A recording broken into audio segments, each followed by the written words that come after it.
If the grid goes down for a prolonged period of time, do you have the right tools and skills to harvest and process firewood?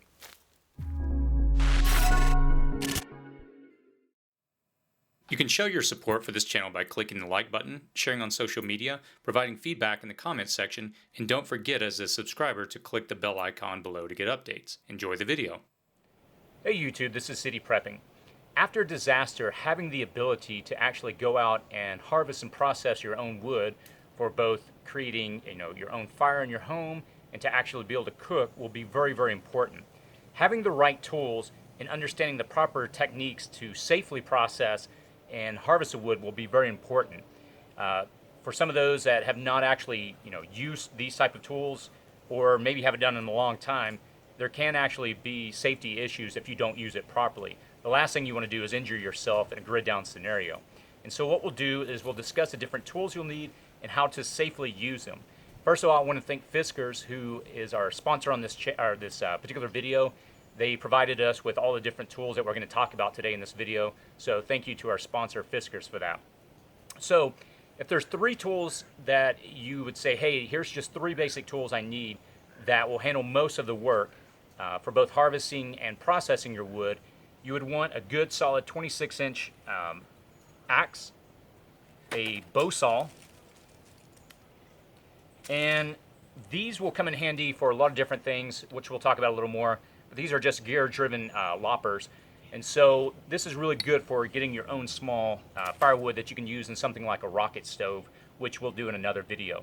So in this video, we'll go ahead and jump in and we'll talk about the different techniques, how to safely harvest and process your wood. So when it actually comes to processing firewood, two things that you definitely need to have are a good pair of leather gloves and some safety goggles. So as I'm looking around the woods here, checking out, trying to find some firewood to actually cut, there's a lot of options that we have. You'll see that there's some actual wood that has fallen on the ground over here, like this big branch that's on the ground. You've got some, just simple wood that's fallen down like this. Some bigger branches over here, this big one that's fallen down. And then we've got this one here that's hanging off this tree, which is a pretty nice option because we can actually just take our bow saw. We've got a nice, almost like a workstation, so to speak. This is set up at an angle. We can cut it. And the good thing about this is that it's off the ground. It's at an angle, so water's going to be able to, whenever it's rained in the past, water will have run off.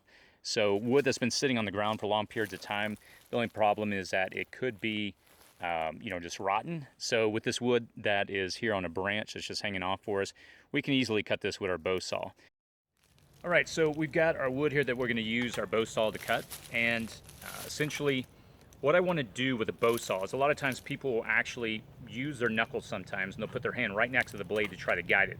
This is a very dangerous thing to do because when you're sawing, it's really easy for that blade to jump out and to injure your hand. Again, what we're trying to do is do this as safely as possible. So one of the advantages of the bow saw is I can actually reach through and grab, and if I need to hold on to this piece of wood, in this case, it's kind of already supported by the tree, but whenever using a bow saw, it's a good idea if you're trying to stabilize the wood to actually reach through the bow saw and to use this as a means to stabilize the wood. And again, the advantage of this is that should you skip out while you're sawing, you're not going to actually jump into your hand, which is a very easy thing to do. These blades are obviously very, very sharp. So what we'll do is, since this is already kind of propped up and held up by this tree, I'll just go ahead and reach through here and start sawing. So with the bow saw, obviously a bow saw works in two ways. You have the forward and then the backwards. And so what you want to do is you don't have to necessarily press down really hard, but you just want to let it kind of naturally saw and just go to work on it. So here we go.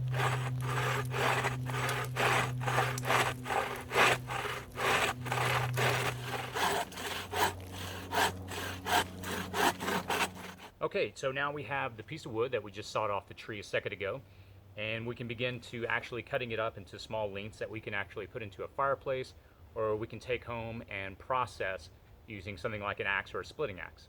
So again, I'll use the bow saw, really simple tool, safe if you use properly, and this will be so much more easier to actually begin to cut this wood than using something like a standard axe.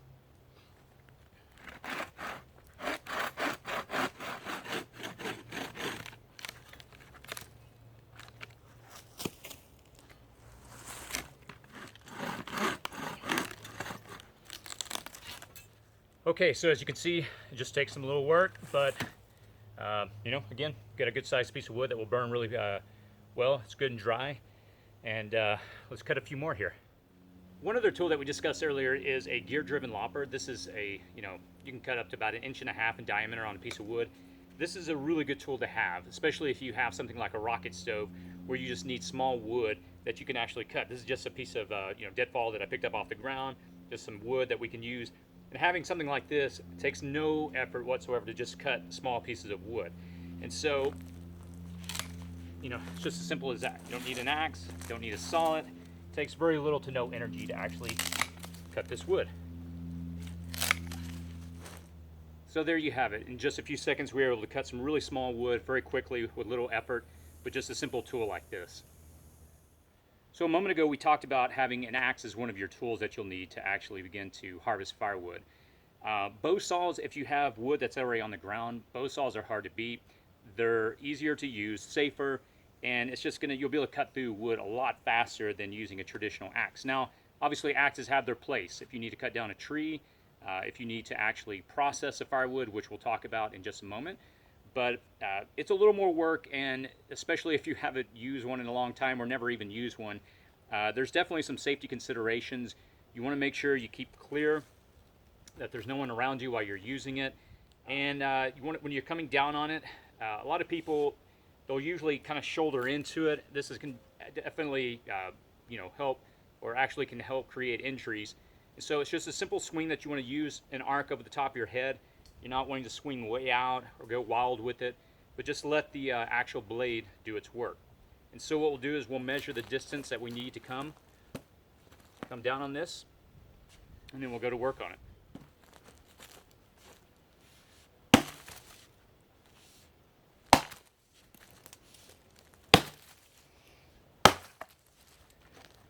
Well, that was pretty straightforward. Again, if you've got dry wood like this, that's pretty easy to cut through.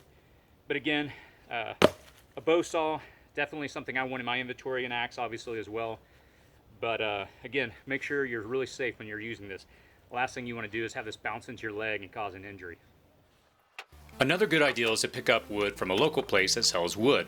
A simple search online should give you some results. You can also often pick up free wood on Craigslist.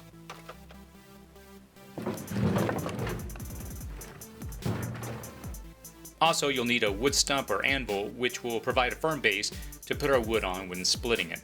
Again, check your local firewood supply locations to get one of these. When setting up our wood to split it, look for the cracks in the wood. This is where we want to strike the wood to split it.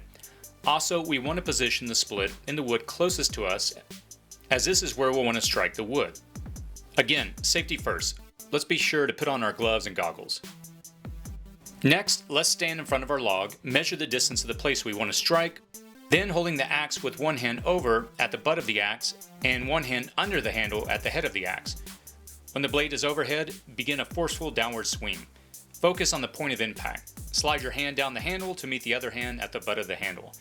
Bend your waist and your knees to involve all your body in the swing. Sometimes on the first hit, you won't split the wood, but simply continue swinging where you already created a split. Come up on your tiptoes on the downward swing as well to increase the amount of force being delivered in your blow. For larger pieces of wood, you might want to consider a large maul, which allows you to drive a lot of force through the wood. Plus, you'll want to consider picking up a sledgehammer to drive the maul through the wood should your maul get stuck in the middle of the wood. A splitting axe is an axe specifically designed for the task of splitting wood and has a different shaped head than a traditional axe and a longer handle. These make the task of splitting considerably easier than a standard axe. I'll put a link in the description below if you'd like to check these out. There may be times when you have a piece of wood that isn't cut in such a way that it will stand up on top of your wood stump. As such, there is another technique to splitting wood. This approach is also great for those that are a little uncomfortable splitting wood on top of a wood anvil, and I think it's really safe for beginners. With this technique, we simply put a large piece of wood on the ground directly in front of us. Then position a log perpendicular to the stump and swing for the place where the two pieces of wood meet. Again, look for the existing split in the wood to make it easier to split along the existing split in the wood.